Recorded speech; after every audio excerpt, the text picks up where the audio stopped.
written a few words just to welcome you so I don't fumble around. From those who have traversed across the country and those who have come from distant lands, welcome to the black space, the liberated zone we call the Kilombo. To those who are at the cold face of white arrogance in the Cape Colony, those who endure second or third class citizenship and are called refugees from time to time, welcome to this silent hour of mourning. Many others who wished and desired to be with us at this historic moment of the commemoration of June 16, 1976, the 40th anniversary, your spirits can be felt all over this auditorium. We gather in these silent hours of the morning of June 17, almost, 2016, when the noise of jubilation has subsided. A few hours ago, black bodies filled stadiums and twerked in memory of the dead. They have finally given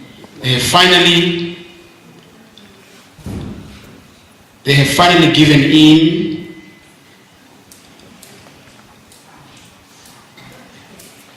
lost my track right there, I've got it.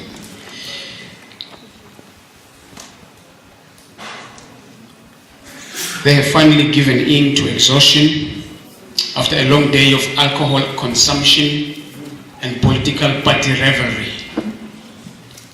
For a few hours, they were numbed to the fact that they are conquered and landless, and that colonial languages are still used as mediums of instruction in South Africa. Now that the songs of festivity have finally subsided, we can begin to hear in the distance and in different homes and different villages the bitter cries of mothers whose children, riddled with bullets, laid dead in state mortuaries.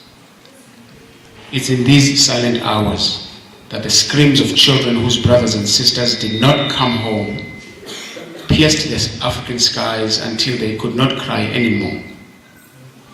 Little did they know that whites were paying for blood, that more than 900 more black bodies within a few weeks would be sacrificed at the altar of white supremacy and the preservation of white privilege. It is the violent death of the class of 1976 that entrenched the permanent miseducation of the black child. Today, at UCT and UJ, at UWC and KZN University, at Stellenbosch and Rhodes University, at NMMU and Wits, the modern slave is kept compliant and obedient through the rules of civility and by notions of peace and prosperity, drummed up in his ears by teachers and preachers of our time.